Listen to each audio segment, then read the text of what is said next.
I'm gonna start talking about camels. I'm gonna put up a pretty photo from the past. Let's see. Here we go. Just to go with this quote, this is a quote from Daniel Potts, who wrote a book called The Silk Road in 2005, and he says, if the Silk Road may be described as the bridge between Eastern and Western cultures, then the Bactrian camel should rightfully be considered the principal means of locomotion across that bridge. And as you can see, in this photo from the early 1900s, I think this is from 1905 or thereabouts. These are camels that indeed are trekking goods packed on their backs across the desert, from one place to another. Camelids, which includes llamas, vicuñas, alpacas, guanacos, and camels, evolved in North America over 40 million years ago during the Eocene epoch. They differ from all other mammals in the shape of their red blood cells, which are oval instead of circular. By the early Pleistocene period, about 2 million years ago, their evolution had advanced them to form similar to the Bactrian camel of today. As a response to the advancing ice age, the ancestors of the true camels abruptly migrated across the Bering Strait to Asia some 3 to 4 million years ago. Camels had disappeared from North America completely by about 8,000 BC. Any remaining camelids related to those American ancestors now exist only in South America, having relocated after the formation of the Isthmus of Panama. Today, 2 species of camels survive: the single-humped dromedary camel, Camelus dromedarius, and the rarer double-humped Bactrian camel, Camel bactrianus, which is a fiber producer found on the steppes of Central Asia. Most of its population of 2 million is of the domesticated type, with about 800 head C. ferus existing in the wild, according to the International Union for Conservation of Nature, which lists the wild camel as critically endangered. The wild camel's range is restricted to remote regions of the Gobi and Taklamakan deserts of Mongolia and China, migrating from the desert to rivers in Siberia during the winter. In addition, a small number of wild Bactrian camels still roam the Mangistau province of southwest Kazakhstan and the Kashmir Valley in Pakistan and India. While camel ferus, the wild camel, has certain characteristics distinct from C. bactrianus, such as lower pyramid-shaped humps, thinner lithe legs, and a smaller, more slender body, it is still difficult to tell them apart at the gene level. And I believe I have, I believe I have a photo of the wild camel. Hang on one sec. So this is the single-humped camel here. And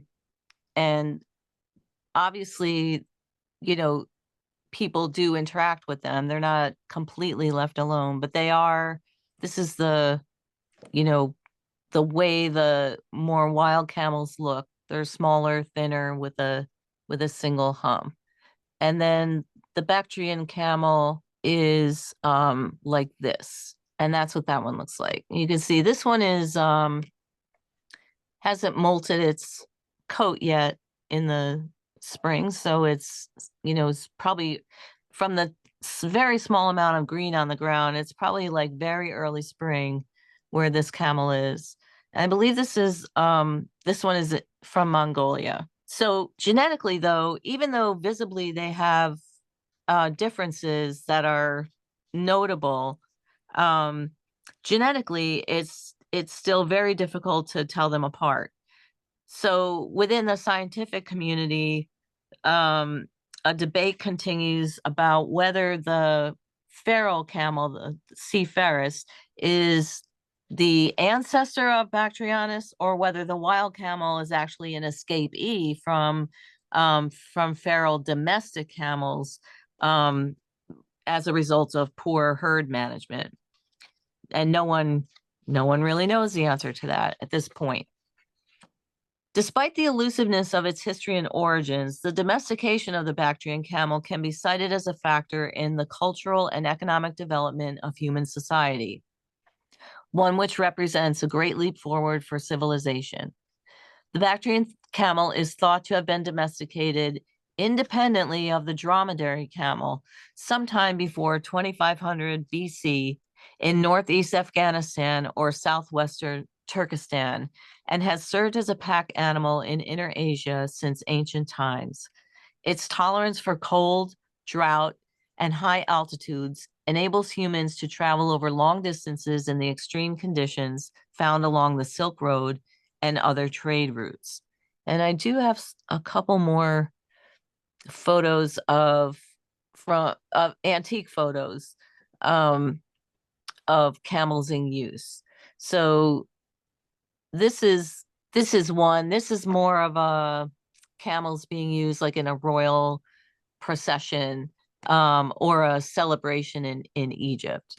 So this is, I can't remember what year this is from. This might be from the 20s though. And then let me just put up one more. Let's see. And even today, camels are still used again for many purposes, including transporting goods. So this photo shows a more modern, in more modern times, how camels are used. These camels are actually transporting textiles, which is really interesting. They don't look like camel textiles, but they are textiles. And this appears to be in an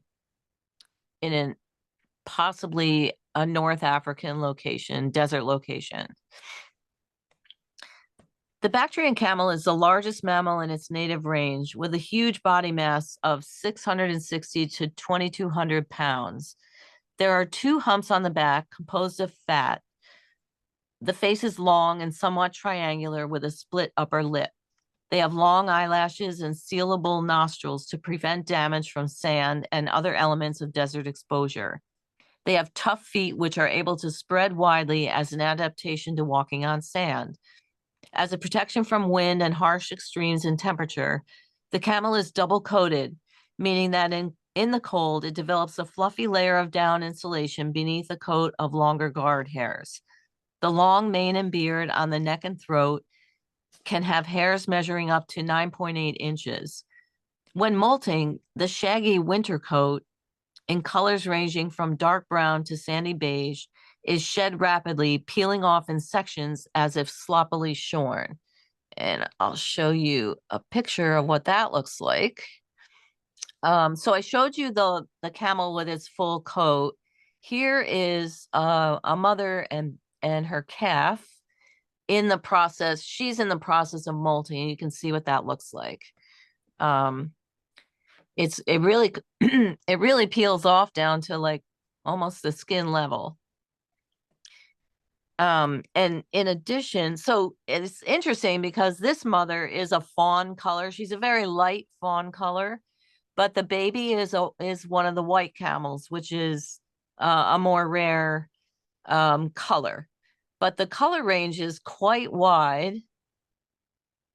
I'm gonna find my photo of the different color ones. Let's see.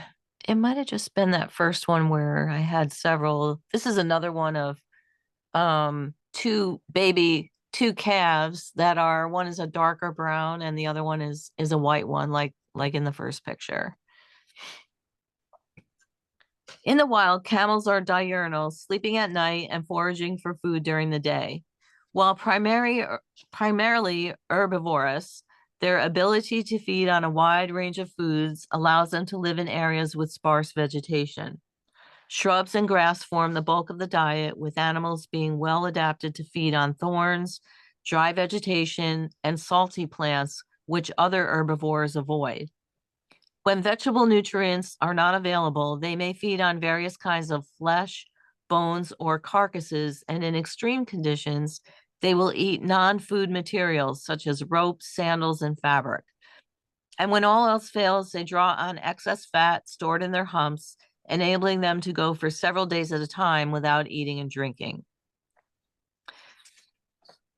The fiber from our yarn is harvested from domesticated Mongolian Bactrians, which most often belong to nomadic herding and farming families. These camels are a great resource in the Gobi region, where families drink their milk, haul cargo on them, collect their fiber to spin into yarn, and ferment camel milk into vodka. Camels are more populous than yak, living closer to human civilization, and their fleece is easier to spin. The fiber used for all manner of garments and household textiles, having similar properties to alpaca.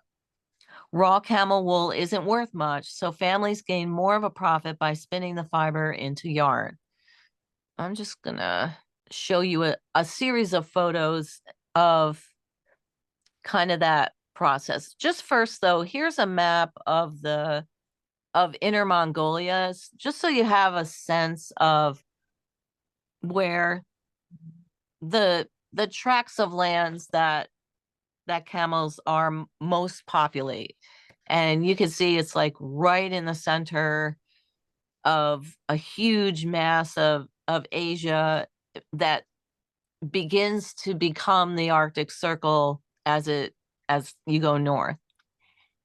Excuse me, I have I have a fiber in my mouth. There we go. It was really bugging me. All right. So that's kind of their map of where they're most populous.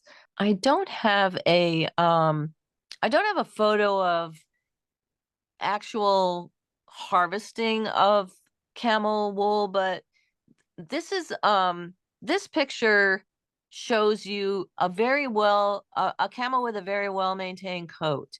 So this farmer is most likely has an interest in capturing the wool as it comes off. And you can even see in certain spots, it's almost like when a dog molts and sheds its coat, there's some bumpy areas where there's still some undercoat left. And it even appears that the farmer has a bag, like a collection bag, draped over the humps, so that at any point that the animal sheds out some of that undercoat, he can just throw it in the bag there.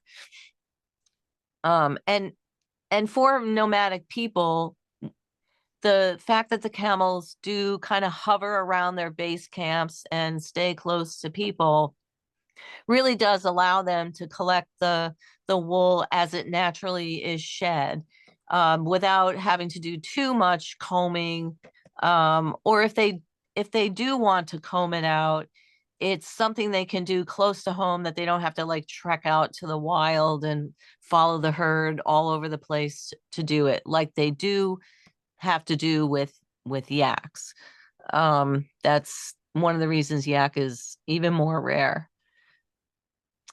A lot of the camel down, the undercoat is called down. So a lot of the camel down is collected through co-ops, and some families have as few as, one camel, and some families have more. And the wool is generally collected into co-ops where people can spin, card it, clean it, card it, and spin it. So here are just a few photos of women doing that work. This is the sorting. This woman has some sorted fiber. You can see it's sorted into a fairly homogeneous pile of brown colored fiber, and she's carding it by hand because a lot of these people don't have electricity all the time, or they have a minimum of electricity in the type of housing that they have. From there, it goes to people who spin it, and this woman is all set up with a fairly basic wheel to spin. She's spinning it into yarn, and then the yarn is going to be sold into co-op situation where it can be purchased globally from one source. And the This is the yarn after washing and drying. You can see the range of colors here that are produced through the co-op. This is actually yarn that we had in one of our early clubs in 2013. This was literally our yarn that was being prepared there. And because people have their own little, camel, and their own flock or herd of camels, or even as few as one, like I said, the wool can be collected in fairly separate color lots due to that. So it can also be kept separate and spun separately, so that what we ended up with was a wide range of colors. That's a much more grassroots type of production, where people are, doing it like in a village situation, in nomadic communities. Here are some people after the yarn is washed and dried. They are hanking it up and labeling it to be distributed. Okay, back to the Bactrianus.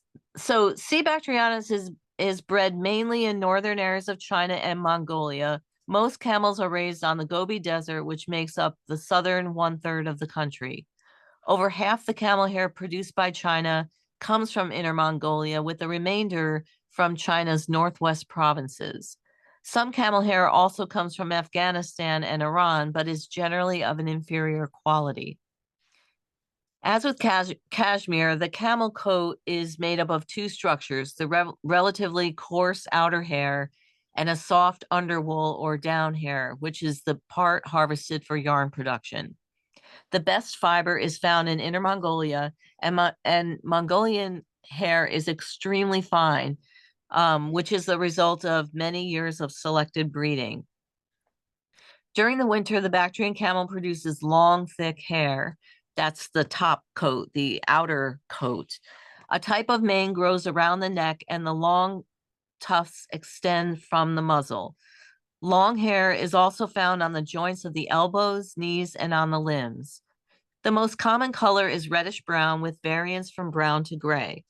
The white fleece is the most valued, but is very rare. Baby camel hair, which has an average diameter of about 19 microns and a length of 2.5 to 12.5 centimeters, or 1 to 5 inches, is the finest and softest. It holds greater cachet, but is not currently in greater demand than adult fibers, so the cost to produce it exceeds its economic value. And so baby camel hair is usually just thrown right in with adult camel hair, which, from knowing about spinning other luxury fibers, like mohair, for instance, kid mohair is more valuable, but it's much harder to spin and work with in a mill. So it's actually more expensive to process, and therefore isn't necessarily worth more as an end product. So a lot of baby mohair gets mixed with the yearling mohair or adult, very fine adult mohair, and it just improves the feel of those grades of mohair, rather than having it separately. And the coarser levels of mohair give the baby mohair more body and more spinability character. So, and it's the same with the camel hair.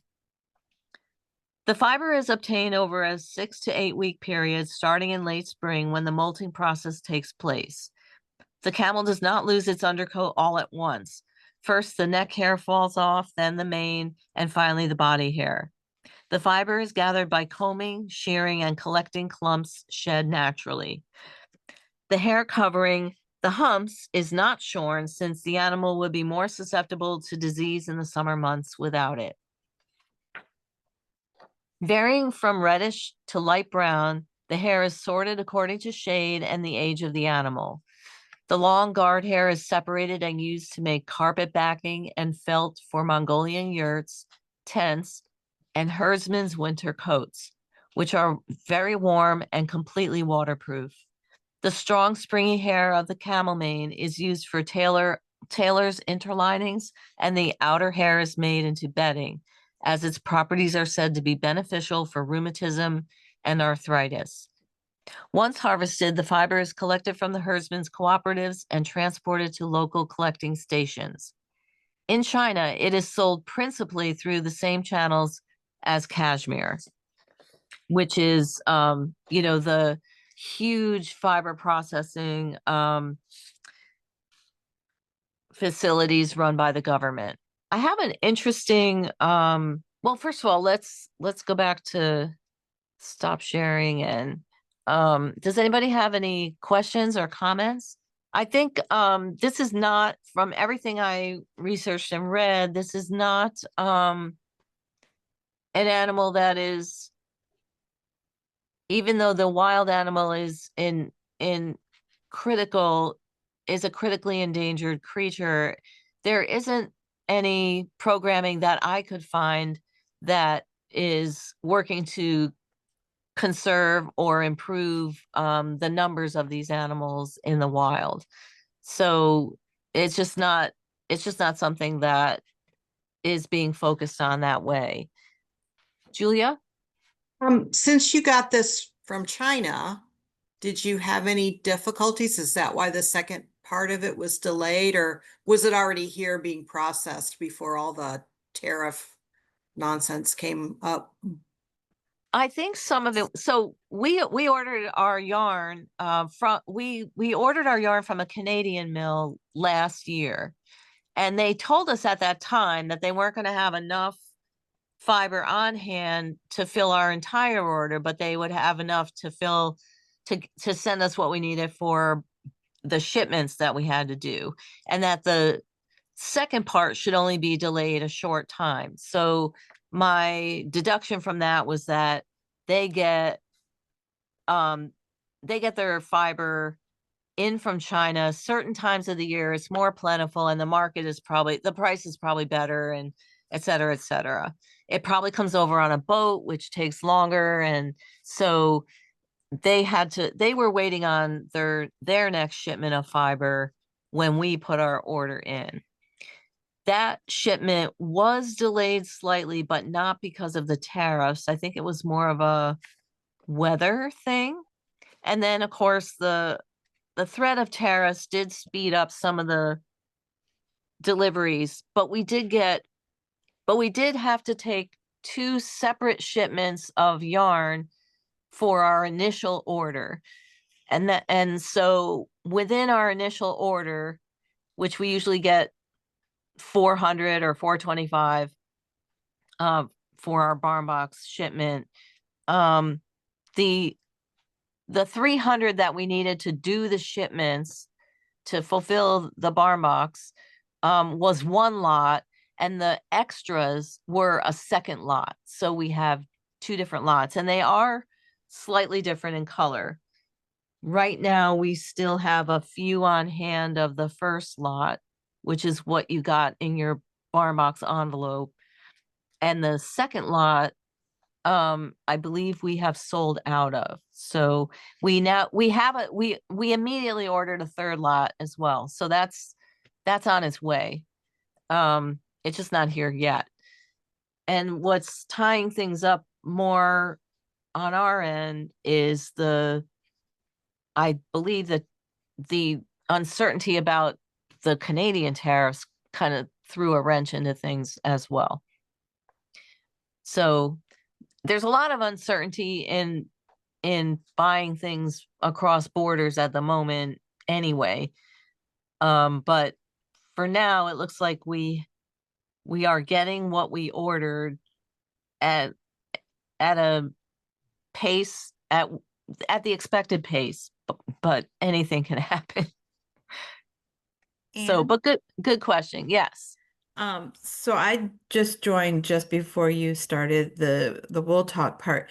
I have not gotten my yarn yet. Is that because of what you're talking about right now? So when did you join? Today? No, I joined the Oh, video. I've been a Barn Box person for like since you began, pretty much. oh, okay. But I I looked at my order yesterday because it hasn't come yet and it says unfulfilled online. Now I emailed, where it says contact us at the bottom. I Yes. emailed about it, but is that why I may not have gotten it? No, no. All the Barn Box packages were sent out on time. Okay. So you should be able. Do you have a tracking number for your I did order? not get a tracking number. No. Oh, That's okay. what I kept looking for yesterday. So, Yeah, email David at knitspot.com and okay. email him directly and let him know he it yeah, I can't answer that. No But problem. but he'll be able to look into it. Thank He you. he does all of our mailing labels and stuff, so Okay. all right. And I have a question, Uh-huh. totally in another direction. Did you say that they use the milk to make vodka? Yes. Yes. So as you know, I mean, liquor spirits are made from fermenting things. So I think the milk is the to make the fermentation. So Wow. yeah, Okay. of a specialized product. You know, it's interesting. I wouldn't mind trying it. Um, and it's a pretty big product for them. So it's Wow. not nothing. And I imagine camels produce a lot of milk. They're pretty big. So the thing about the the raising of even domesticated camels is that they are raised by nomadic people. Um Families, it's a family and cooperative setup throughout China, just like cashmere and a couple of other products. The yak is another one. Um, where families like this one are literally producing your fiber. So it's very cool. It's just like the sheep herders that we have contact with here in the USA, smallholder farms, family farms. Um, and the way that they farm is not to stay in one place and try to make that work year round, but to follow the weather wherever it takes them. You can see even in this photo, even in the background, there's a pile of white or light animal hair there. I'm sorry, excuse me. Let me just grab some water. And I have a story to share from someone who I know tangentially through a friend whose family is a nomadic family in Mongolia. And I also have pictures of their kind of from their life and the kind of work that they do. They currently aren't raising camels, but they have in the past had them, and their focus right now is more on beef and cashmere. But the process of and the way that they live their life is very similar. So I thought you might want to know a little bit more about that through them. So let's see. This is their kind of permanent house that they have. This is very rare. It so the young woman's name is Naza, and this is her father.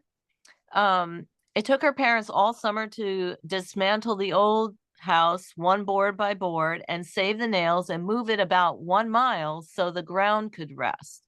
So the ground there doesn't regenerate itself as easily, and so they actually move around to more different part areas so that one part of their land can rest while they use another part. They use all the same wood, and then they trade some sheep for new flooring. The TV that you see inside is solar. They have it so they can get news from about their country. In the summer, her parents live in a ger or yurt and a lean-to covered building with a blanket while they are rebuilding this house for winter use. So this is a picture of the yurt on their land. They have, large tract of land. And this is, you can even see they have a motorbike, they have solar panels and like a satellite dish. So they do have access to the outside world and are able to get news and everything. But this is just a way that they live. They rebuild their house every 7 years or so. And sometimes it gets too cold and they can't dig a new well closer to the house because there is no indoor plumbing in the house. And during the winter, they let all but one milk cow rest. During the summer, they milk 30 cows morning and night, birth new lambs and take care of them, and tend the goat herd.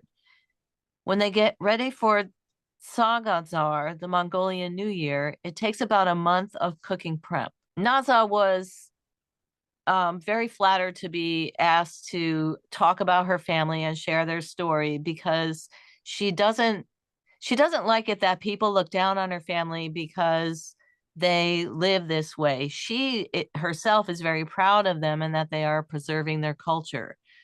Both of her parents are quite educated, but many Mongolians think them simple because they have not chosen to live a modern type of life. They had that choice, but they thought that a traditional lifestyle was best for their family. Audrey, this reminds me so much of what we were talking about yesterday. Her father is very well respected and is the mayor of their district. Her grandmother is 92 and is very healthy. There has never been any family contention. They just choose happiness. And she goes on to, give a little history. My grandmother, whom we refer to as Old Mother or Hugshin Ij in Mongolia, was born in a Russian city called Jawara the year 1922. I'm going to show you a picture of her with her grandmother. I hope this is interesting to you guys. I found it really, really interesting. So this is Naza with her grandmother. When her grandmother was 1 year old, her family moved to Mongolia. She had 14 brothers and sisters. During that time in Mongolia, they did not have the luxury of sewing machines, so her mother made all of their clothes by hand. The only time in the day that she had to make these clothes was late at night, working in light from candles made of the fat from their livestock. During the daytime, she spent her time tending the animals and cooking for her 15 children. The whole family lived in one room, ger or yurt. During the summer, her grandmother, this woman, and all her brothers and sisters went everywhere barefoot. They would lay down some homemade felt on the ground and use their sheepskin blankets to keep them warm during the brisk nights. There was no such thing as candy in her world, so they all ate a plant they called lamb's ear. Not the American version of lamb's ear. This was a different sweet plant. They had no flour. They had no bread, and they didn't have vegetables either. The only thing they ate from their daily meals was boiled meat. Their only toys were long sticks that they would pretend to ride as horses. They also played with sheep ankle bones, a game they call shagai. This game is still popular in Mongolia. All the kids would wake up at about 5 a.m. to help their mother with milking the cows. Because they didn't have shoes to wear, their feet would get cold from the cold morning dew. So when the cows urinated, the kids would rush to the spot and step in the urine to warm up their feet and then continue their day's work. Her grandmother's father was killed when she was 15 because in those days the government would accuse random men of crimes they didn't commit, take them to prison, and then let them die of starvation or line them up and shoot them. This was especially common among buried men, the tribe her family belonged to. Her grandmother's mother, despite all the adversity and difficult labor, lived to be 90 years old. When her grandma, this woman, was 16, her future husband came with his father to beg for her hand in marriage. This is done by the parents. They negotiate the terms of the marriage and decide whether or not the couple is a good pairing. The two to be married had no say in the matter. They were not even allowed to be present. She married when she was 17. When children got married, it was the mother's responsibility to make all the things the couples would need for their new home: clothing, dress robes for all seasons, shoes, blankets, pillows, mattresses, everything. Just a couple of months after they were married, her husband went to war. This was World War II. He was gone at war for 5 years. When men went to war, their wives would give them a handkerchief to remember them by, that the men would wear while at war. When the 5 years was up, he came home with the handkerchief in hand. While her husband was at war, she lived with her in-laws so she could help them with their livestock, as they followed the animals around from place to place as nomads do. The Mongolians fought together with Russia. My grandfather's duties were to take care of the horses, since Mongolians are known for being a horse-loving people. A year after returning from war, her grandfather was again called to help the Russians' cause for another year. Finally, after that year, they were able to start their life together after 7 years of marriage. My grandmother had 2 girls and 4 boys. They remained herders until the socialist Russian government confiscated all their livestock. From that time until 1985, she was a kindergarten teacher in the nearest city. She was finally able to retire and now lives with my parents in the countryside. My father was born in 1949. Being a herder at birth, he loved tending the livestock and herding the family sheep. He learned to ride a horse when he was just 4 years old. He loved archery, shagai, and horse racing. He saw electric light for the first time when he was 11 years old. He graduated from college as an accountant, which has been useful for him in making money from his livestock. He worked for the socialist government as a manager of their livestock until the government collapsed, and the new Mongolian government gave each family their share of livestock, with the option to sell it or move to the countryside to become herders. My mother and father chose to become herders. My mother graduated from medical school in Mongolia and became the town midwife. She had 5 children. My parents sold large portions of their livestock to send all their children to college. When our family needs money, we sell some of our livestock. Our animals are our money, basically like our family savings account. My family raises sheep, cattle, goats, and horses. I'm going to change the picture out because I have, so these are some of their cashmere goats. There's so many cute ones. Here's a cute one. So they're very playful. They, look how shaggy they are. That's where, now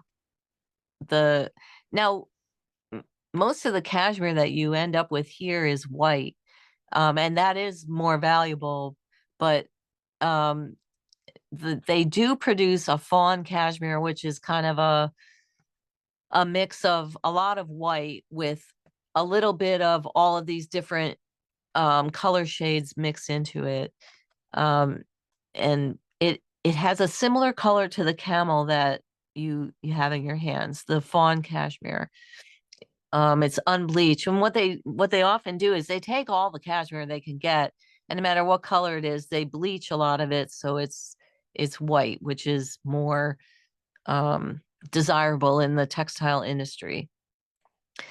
These are a few scenes from Naza's own family farm life. This is actually her during the winter nursing the baby cashmere goats. It's so cold that they have to cover everything but her poor hands for bottle feeding. She still has her hand out, which is admirable.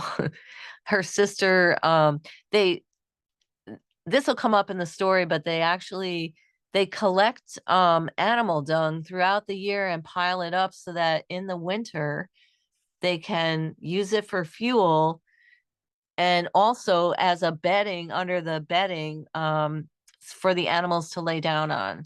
And you can see her sister has on these really thick mittens, which are lined with the reason that they're so thick and puffy is that they're lined with warm, probably like low grade cashmere fleece. They don't raise sheep, but they do raise beef, and they raise horses. This is her, this'll be described in the story, but okay. The goats, so her family raises sheep, cattle, goats, and horses. Oh, they do raise sheep, sorry. The goats always love to be on top. They always want to be first. They are always at the front of the herd so they can get the good grass and the warm dirt inside the corral. From March to April, we brush the cashmere goats by hand. Depending on and the reason I'm telling this, and it doesn't involve camel, but a family raising camel would be doing all these same things. Just depending on the size of the goat, we would get anywhere from 100 to 700 grams of wool from each one. And 100 grams of wool is 3.5 ounces. So you can kind of relate to how much work it is to get cashmere, and understand then why it's so expensive. They sell the cashmere wool to be made into yarn into a co-op. For the cows, they collect the sheep droppings all year until winter, so that when it gets cold, they can put it on the ground for cows to lay down on top of. Otherwise, they lose weight too fast and die off. We use the cow droppings to fuel our fireplace because trees and other wood are very scarce in the eastern part of Mongolia. In the summer, we milk our cows and use the milk to make cream, yogurt, a hardened product called arul, and another thing called arts that's put into hot water and melted into a sour drink. Arul is a favorite treat in Mongolia. To make this, we boil whole milk, fresh from our cows, and wait for it to cool down until it is warm. Then we put sour yogurt in with the milk to stir softly until a yellow water-like substance rises to the top. Then we put the mixture into a cloth bag and squeeze out some of the yellow water. Hang the bag up outside so the rest of the water can drip out while the thick yogurt-like part stays inside the bag. Then we take the bag and put something hard and flat on top so it can be pressed until the contents of the bag are very thick. After that, we take out the solids and separate into pieces and then dry it on the roof until it is hard. The arul and cream are used throughout the year. And what that reminded me of is, you can buy this like yak cheese for your dogs. It's like a really hard, like a bone, but it sounds a lot like this product. There's no need to follow the cows around like we do the sheep. They go out and come back themselves. None of the animals are contained in fences. Mongolians don't fence off their property. The horses live far from the house. We use the horses for riding and pulling carts and such. Horses are the most respected animals in Mongolia, almost as respected as humans. When a horse has done its fair share of work, we bring in the herd and switch it out for a younger horse. We shear sheep in July with scissors, and we either sell the wool or make thick felt out of it to keep us warm in various ways. Mongolians use sheep and lambskin to line their robes for winter. Lambskin is very soft, light, and warm. It is a luxury. To line one adult robe, it takes 25 to 30 lambskins. Mongolians only use lambskin of lambs that have died. We never kill lambs. When other animals get too old and or die, we eat them. If we use sheepskin for lining a robe, it takes 6 to 8 skins. We also make sheepskin boots, skin on the outside, fur on the inside to keep feet warm. Mongolians also use felt to line their boots, just like many American snow boot companies today. My grandma used to make us socks out of camel yarn when we had camels. I was too young to really remember it, but I will never forget those soft, warm socks. All of the grass is harvested in the fall. We also buy wheat for the winter. To get water, we had to dig a 7-meter deep well. To do that, we had one person standing in the hole digging and filling a bucket with dirt while another person at the top would pull the bucket up by a rope. This process was repeated until we found water, and we use this water for ourselves and our animals, but they don't have plumbing. It has to be carted by hand, as you see here, her sister carting the water to the animals or to the house from the well. Okay, I'm gonna find one more photo. Let's see. I can't remember now which one I wanted to share, but here's just one more. Oh, here's the this is just a this isn't Naza's family, but it's a similar family, kind of compound of 3 yurts, with their animals close by in the settlement. It looks like it might be summertime or springtime here. There's a little bit of green in the grass, and the hills are frosty, but not, I don't see any deep snow here. So that's kind of I think a major part of the camel story is not just the history and the kind of wool it is and all of that, but the work, the culture that produces it it's so intrinsic to the culture and so definitive, a product of the culture that it comes from. You know, there aren't many people here that could do this work in our society. It's just definitely not a lifestyle that we left. If we ever had this, we left it behind a long time ago. And I think from the founding of this country, our own fiber production has always been much more mechanized than this. Even in the earliest times of doing everything by hand, the speed with which the Western world both invented and adopted mechanical means to produce textiles and to process fiber, was just a race from the beginning. It proceeded so fast, and then compared to this other culture, which is not an unschooled or uncivilized or ignorant culture at all. It's just a choice that to maintain the way that they do things. It's to me really fascinating. And yet they are producing the most luxurious fibers in the world, the most sought after, finest, gold on the hoof, that is so covetable throughout the world.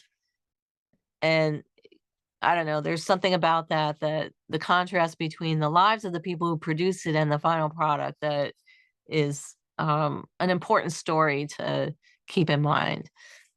So any comments or anybody have questions I can try to answer?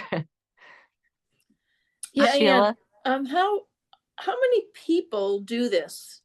How many families or groups do this? I don't know, but there are the population of Bactrian camels is approximately 2,500 or something like that. It's fairly small.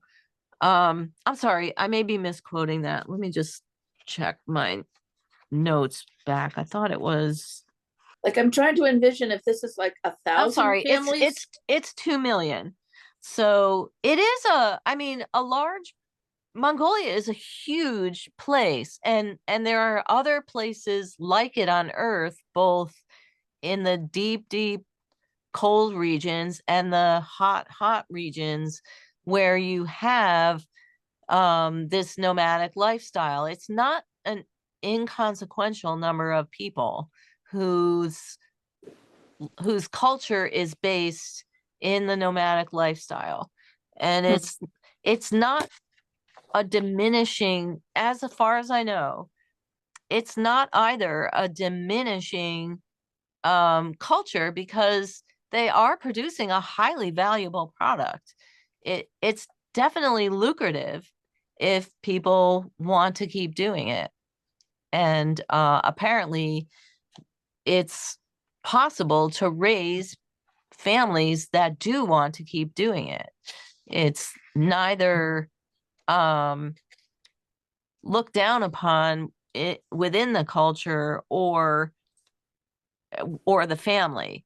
So while they do send their children off to college, that doesn't mean that those children don't come back with those skills to the nomadic lifestyle to apply everything that they've gained in the outside world back into the culture.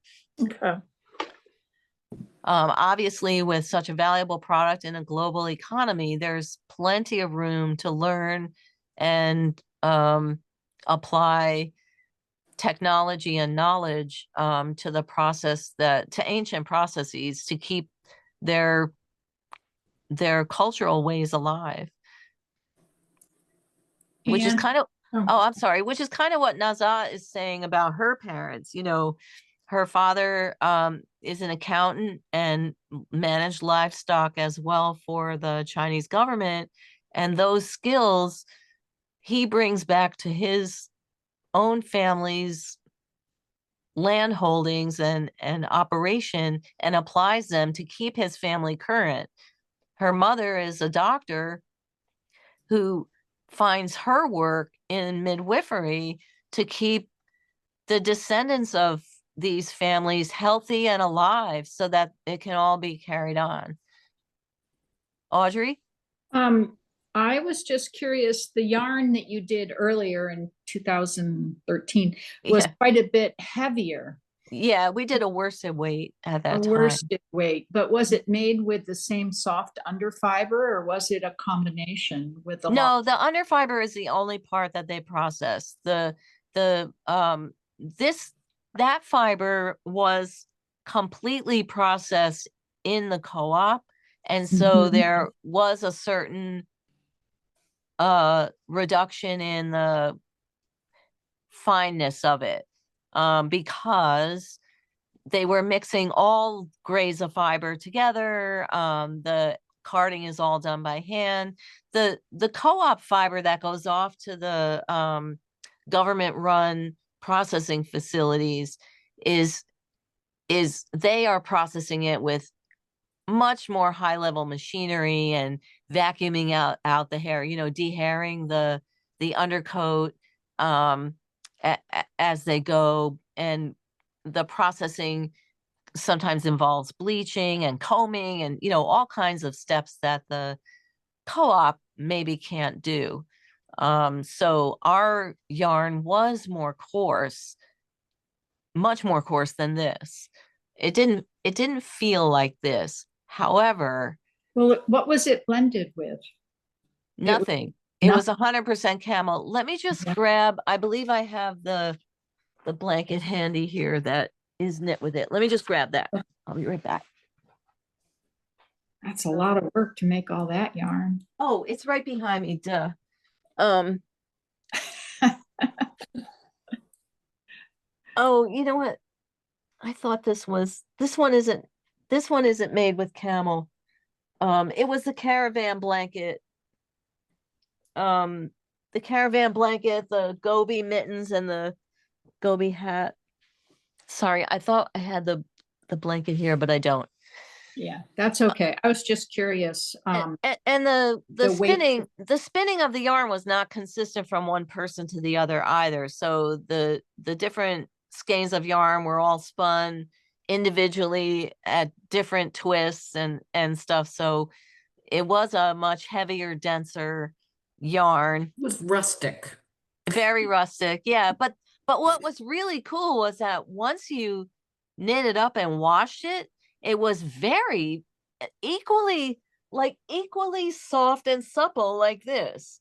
It still had that really supple feeling in the fabric. Even the yarns that were overspun and kind of super dense. That's interesting. You know, your comment about keeping this lifestyle alive and being respected with their climate, you can't really build a house and leave it because the No. land around you won't support that. So to not put it into what do you, like towns or townships, you have Right. to keep that lifestyle going. I'm so impressed with their ingenuity for solar panels and satellite dishes. Yes. I mean, Yeah. it's amazing.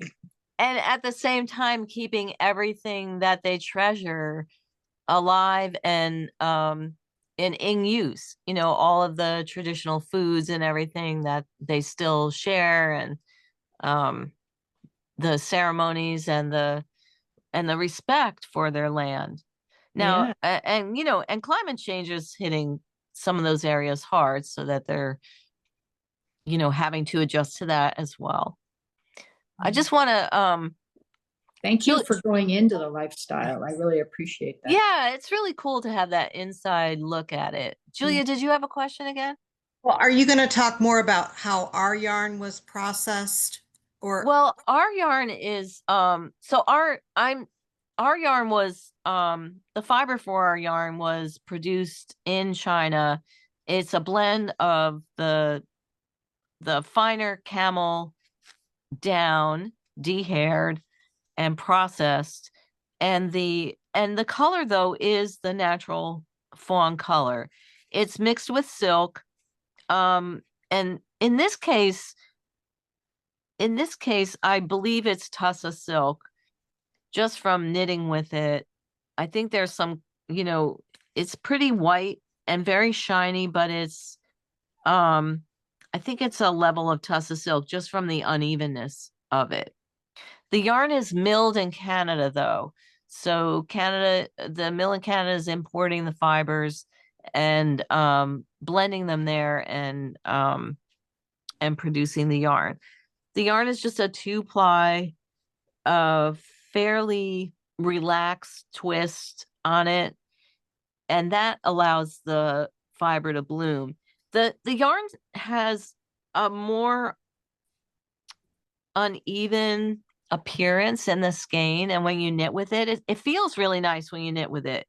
It does have a few slubs here and there.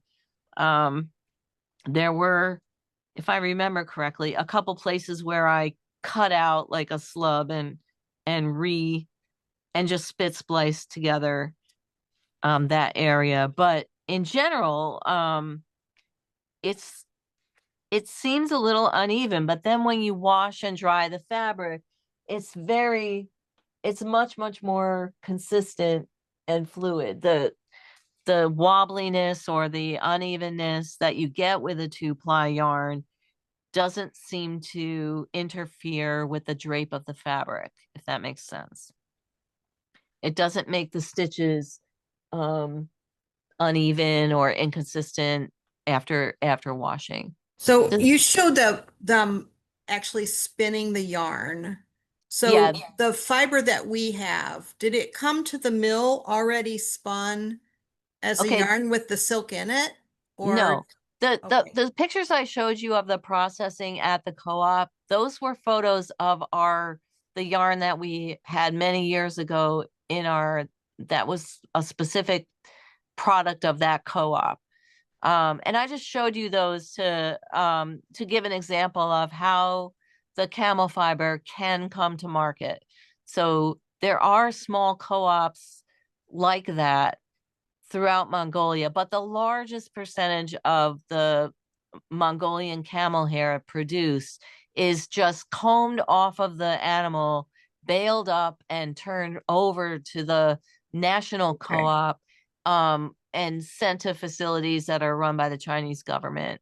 They're probably getting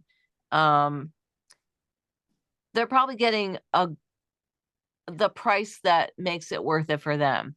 So the thing about the co-op is that you have to do it with a bunch of other people. Otherwise, that's not profitable either. So for one family to process their camel hair and spin it and send it on to some unknown place isn't profitable. Only if you pool all your wool together in at some level and have different people do the different jobs along the chain of command, is it going to be worth anything? If you can do that, as in the case with the co-op we worked with previously, you can make more money on the final product than you would on your loose camel hair. But most people aren't living in a situation, as Audrey pointed out, you can't make a town, you can't, it's hard to create a multifamily settlement with the kind of living conditions that they're dealing with. And is camel hair always spun with another material like silk? No, not necessarily. Stands by itself? Right. The yarn that we had previously, in 2013 was 100% camel hair. Okay. Yeah. What other material is silk the most common one? No, wool it's commonly mixed with wool. Anything alpaca can be blended with, so can camel hair. Okay. It really behaves essentially the same as alpaca. So if you think of all the different applications that alpaca can have, and what it's used for, camel is similar. Same with yak, and I think the camel is technically a little finer and maybe a little more luxurious. It really doesn't have any crimp, where different types of alpaca do have, there are different kinds of alpaca. So you can get a variety that way.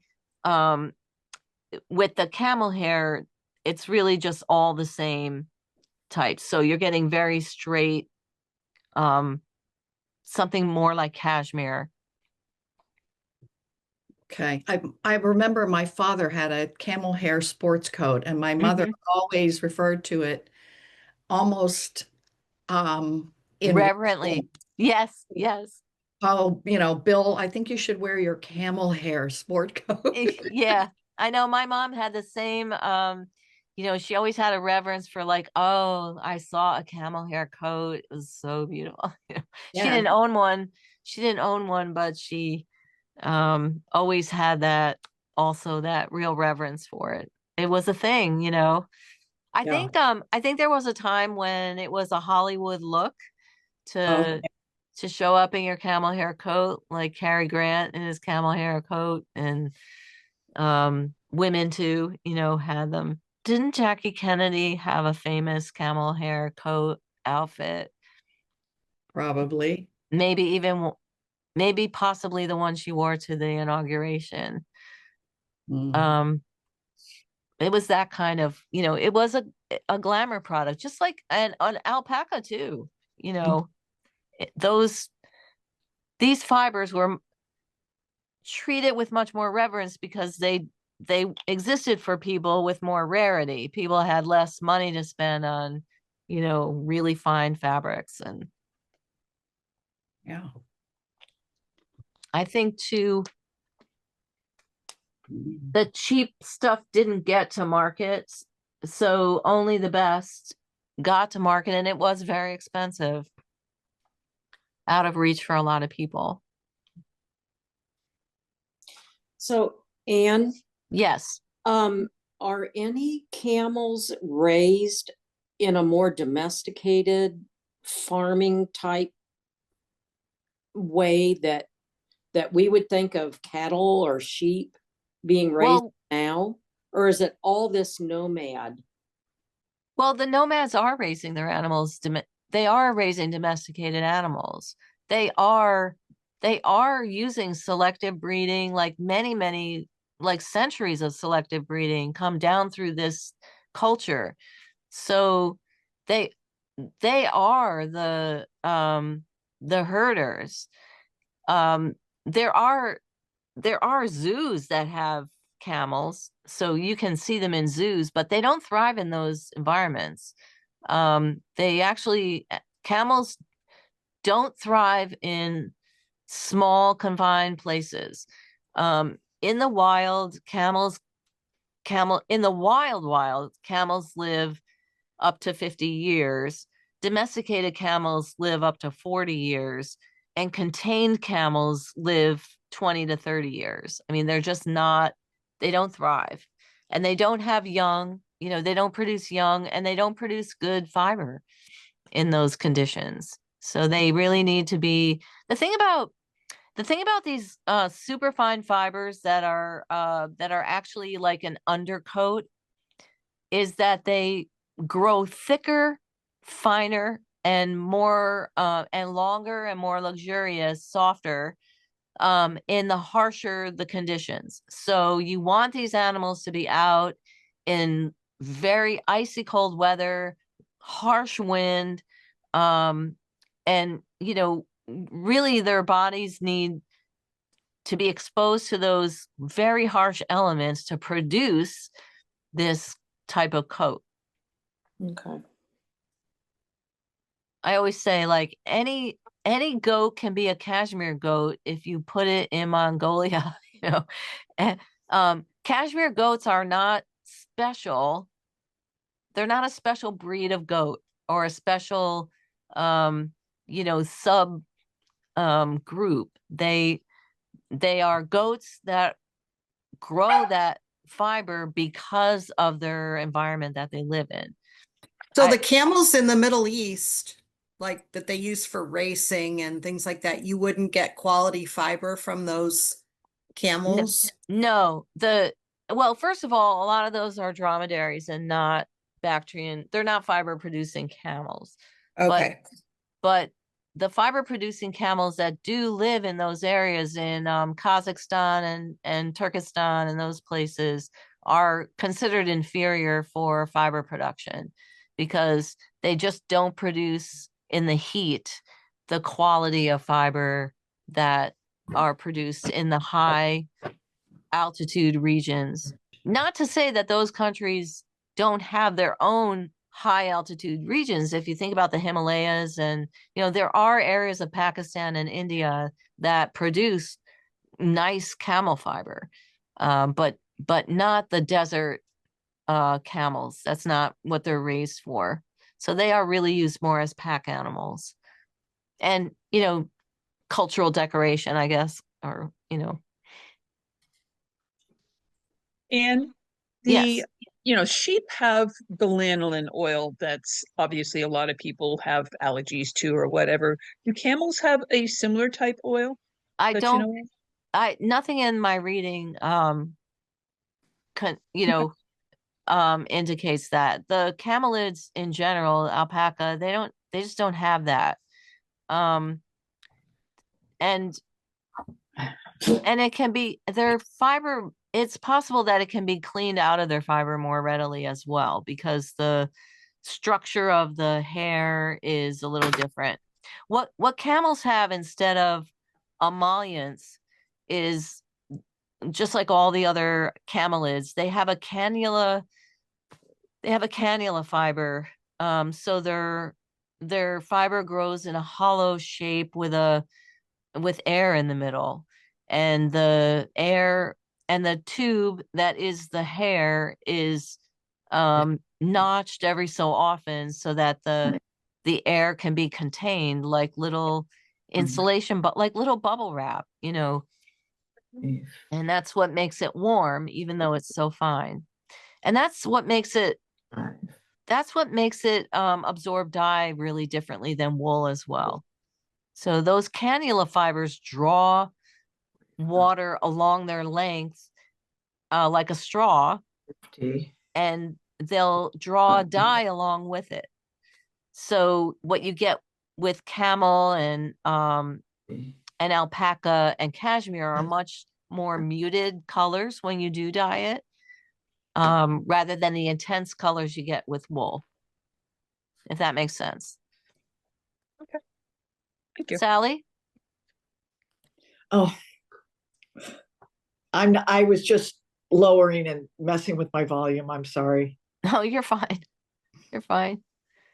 Anybody else have any questions or want to say anything? All right, I have a few announcements. We have some upcoming pattern releases coming.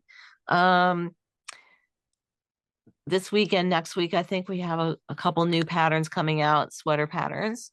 One is the black oak pullover coming very soon, and the other is the mini sprossling for little girls we have coming. It's so cute. And on the weekend of the 14th, we are doing a pop-up trunk show at Hank Yarn in Cincinnati. So anyone who lives in the northern Kentucky, southern Ohio, Indiana general area who would like to come and see our yarn in person, we'll be there. I'm not doing any classes or anything. It's just going to be meet and greet and having fun and a little pop-up shop there. And then the weekend after, we're having our first Bare Naked Wolves retreat at Bellwether Farms in Ohio. I think we have 1 or 2 spots left. If you haven't heard and this is a big surprise and you would love to join us, I think there's a couple spots left. So you can find out more about that on our website. And our next barn box will be in July. So the year is almost half over, you guys. I can't believe it. The longest day of the year is like in 3 weeks. I can't believe it. But anyway, thank you for joining me today, and enjoy your yarn, and we'll see you when we see you.